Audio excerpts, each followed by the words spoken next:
L'explorateur marocain Ibn Battuta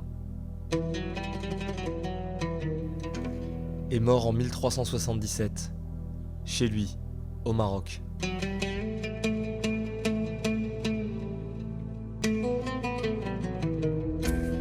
Dans sa vie, il aura parcouru plus de 120 000 km. Alors qu'il traversait l'Anatolie, il s'arrêta au village de Gorem. Devant la splendeur du lieu, il ne trouva pas les mots. Il écrivit : « Voyager vous laisse d'abord sans voix, avant de vous transformer en conteur. »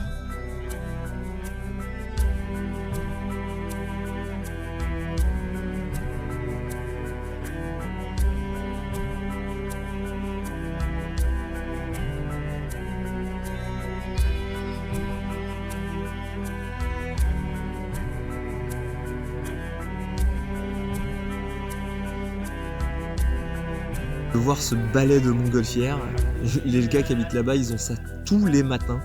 Ouais, y a pas de mots. Je crois que c'est un des trucs les plus beaux que j'ai pu voir de ma vie en fait. C'est pas mal la Cappadoce, mais ça manque d'un truc, d'un je ne sais quoi. Alors cette partie-là c'est joli, mais cette partie-là c'est... Faudrait arriver à habiller tout ça. Ah bah voilà, oui, par exemple, ça c'est mieux, oui. C'est pas mal, hein. Les mecs ont trouvé un bon business model. Déjà que la région est plutôt jolie, mais quand tu vois 150-200 montgolfières qui couvrent complètement le paysage, ça te fait une impression assez ouf. J'avais jamais vu ça moi perso, c'est un des plus beaux paysages que j'ai vu. Nous de là, on est plus haut que eux de là, avec leur montgolfière quand même. Et chez Mehmet Montgolfière, vous pouvez avoir vu sur la route. C'est quoi, c'est la... Maxime, ça c'est la D215 ça, non? Elle est connue dans toute la Turquie, c'est là. Ah ouais, c'est... Regardez ça, regardez-moi la qualité de l'asphalte là. Pour une aspérité à rien, un vrai billard. Après le balai des montgolfières, on arrive à se trouver une petite piole. On s'est trouvé un hôtel dans une baraque troglodyte. Pour un truc genre, je sais plus combien on a payé ça, genre 8 balles avec le petit déj. On a dormi dans une grotte, à Gorem. Ce qui est plutôt cool.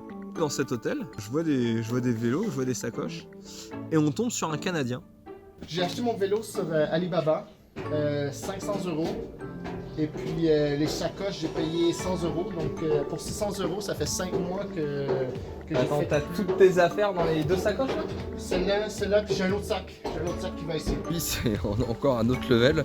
Le type en fait là est parti de Chine, lui à vélo. Et on l'a rencontré donc en Turquie, il a traversé le Tadjikistan, etc., etc. Je me suis dit, je vais aller à Sochi voir la Coupe du Monde de football. Et puis là, je me suis dit, j'ai 38 ans, j'ai la forme, j'ai la pêche. J'ai dit, on laisse tomber le train. J'ai acheté un vélo en Chine.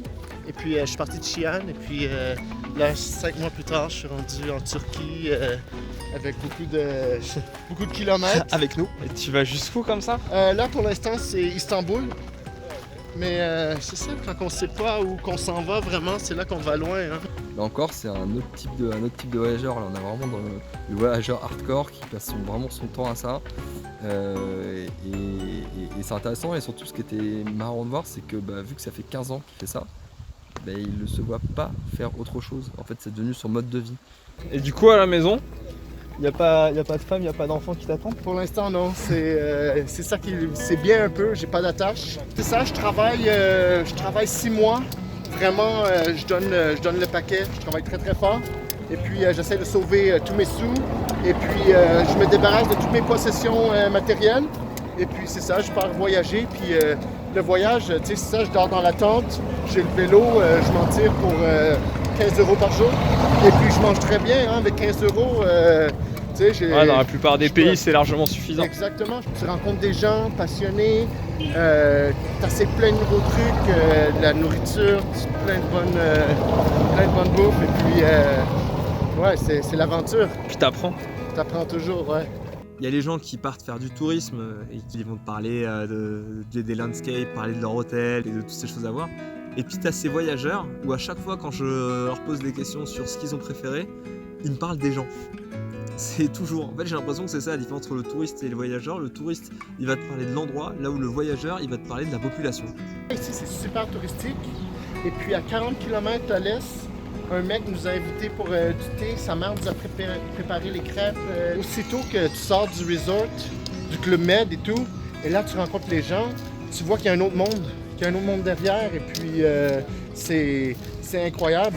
Donc là, nous allons faire du off-roading. Donc on a enlevé les petites valises sur les motos. Bah voilà, fait de l'enduro en Cappadoce, donc les paysages sont assez foudingues. Donc faut s'imaginer, c'est des grottes partout, des villages troglodytes, mais des villages, pas juste une petite grotte perdue à droite ou à gauche. Il y a des villages entiers, il y a des bars HM troglodytes en plus beau. Donc, région de Gorem. Je mettrais 9 pour l'ambiance, Ouais. 10 pour la majesté. Côté froid, Ah, le côté froid retire un peu. Ouais. Là, on a officiellement atteint le stade, on se caille les couilles. On va pas se mentir, là, on est sur du tourisme. Hein. Là, c'est petit instant chill. On se fait un peu de bien. On se retrouve. Un peu de we time. Un petit moment complice, quoi. Hein, un petit moment complice à deux. tu me dégoûtes. Bon, allez, c'est bon. Pas encore en Iran, on peut en profiter. Je me demande si c'est légal en Turquie. L'homosexualité?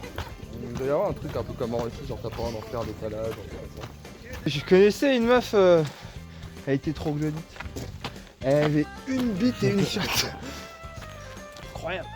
Alors la particularité de cette région, parce que Maxime n'est pas toujours la caution culturelle, c'est que ça ressemble à Star Wars. Voilà, les gens se sont inspirés de Star Wars pour fabriquer des maisons troglodytes. Quoi? Ah tiens, c'est ça. Il me parle de moins en moins, lui. J'ai laissé mes clés sur le contact pendant qu'on s'est baladé. Coup de batterie. Plus vite. Non, t'y es pas, encore.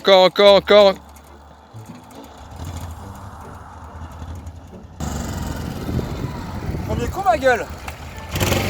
Not so bad. Allez, on va pas y aller à d'autres chameaux. Mais comment il te traite, Jérôme? Mais ta mangeoire, c'est une brouette. Revendique tes revendications sociales, là, ouvre ta gueule un peu, c'est pas possible ça. Alors qu'on rentre de notre session off-road, on voit un van garé. Le camion, il vient d'Espagne, quoi. On rencontre un couple d'Espagnols, Julio et Maya. Là, on a d'autres races de voyageurs, ceux qui ont décidé de tout plaquer et de partir en voyage sans date de retour définie à l'avance. Muchas gracias. Y después de India, bajar por Myanmar, sudeste asiático, Tailandia, Camboya, Laos, Vietnam, Malasia, cruzar todas las islitas de Indonesia y Australia. ¿Cuánto tiempo necesitáis? No, no sabemos. Pero sabemos que tenemos solo una vida. ¿Sí? Sí. Entonces ese es el límite, una vida para... Una vida para está hacer el límite. viaje. Ok, entiendo. ¿De dónde viene la idea de hacer eso? En la prehistoria había gente que prefería quedarse en un sitio y empezar con la agricultura y esas cosas, o había otros que eran nómadas y gracias a eso se empezó a explorar el mundo. Y nosotros yo creo que somos parte de los nómadas. ¿Y vosotros, familia y los amigos, hacen el mismo tipo de vida? No, para nuestros amigos somos locos. Sí. ¿Ah, sí? ¿Y por la familia? Sí, más locos. ¿Por qué no tienes una vida normal, un trabajo estable? Entonces, ¿por qué no tenéis una vida normal? Porque tenemos la vida que queremos. Es normal para nosotros. Intéressant. Moi, je pense pas que je vais pouvoir voyager comme ça, parce que ça me paraît un truc qui me plairait, parce que je pense que le voyage, ça doit rester quelque chose d'exceptionnel pour en profiter pleinement. Mais intéressant que eux aient décidé de vivre de cette façon-là. What were you doing in Spain? I'm a surf instructor. Yeah, and I was pharmacist. I have a normal life before I have a, Oh yeah? yes, a good job, a good salary. Ah! So you have the big package, the house, Yeah, I have everything. big sofa, Yeah, too, Yeah. with chess lawn and everything, big Cool. television. the but- Spanish dream, as we say. Yeah. After 7 years working, I start No, not for wondering you. what I'm doing with my life. It's that what I want, and you start asking a lot of things to yourself, and then Yeah, and then you find the answer. yeah, now? you found the answer. And do you think everyone can do it? Yeah, of course. The most difficult step is the first step, to leave everything at home and start. After that, everything flows. The money is not a problem. The money is a problem to live a normal life because you have to pay a lot of things. For travel, we have to pay food and petrol. But you need to learn to live simply. And was it hard, a simple life? No, No, No. it's more easy. yeah. Yeah, It's less, you have less things, so it's less heavy to, Less to worries. give them. I mean, Yeah. it's, Yeah, there's no burden there. yeah. yeah. For me, for example, the only worry is the van. If Yeah. the van works, okay, let's continue. Keep going. Je trouve très intéressant ce qu'ils disent les Espagnols, parce que c'est vrai que souvent moi sur les réseaux sociaux les gens ils me disent comment tu fais pour te payer tes voyages, comment tu peux. Mais en fait ça me coûte rien hein, mes voyages. Ça me coûte moins cher que quand je reste à Paris. Tu t'habitues à perdre du confort, mais de notre côté tu t'habitues jamais à voir tout le temps des nouvelles choses et tout le temps des nouvelles expériences et découvrir des nouveaux pays. And live like this, we have not too much money, but we have a luxury life.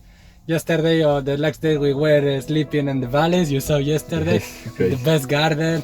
3 days ago, no, 1 week ago we were on the beach and the first line, no, just on the beach, on the sun. And yeah, we have a luxury life. Without money, but a luxury life, yeah. And after when you're gonna be all of your trip, you think you're gonna come back to your ancient life? No, never. Never to the conventional life. Maybe come back to home, yes, But not but so never. No, I'm sure that I don't want to live for pay bills and just work 8 hours per day, 5 days per week, and have 15 days in August to go to the beach or something. No, it's not for me. No. Ensuite, on décide de repousser un peu plus vers l'est pour essayer de devancer le mauvais temps, parce que il est début novembre, la région à l'est elle est montagneuse, les orages commencent à arriver, la pluie aussi, la neige, donc on décide de mettre le turbo et de pousser le plus vite possible à l'est.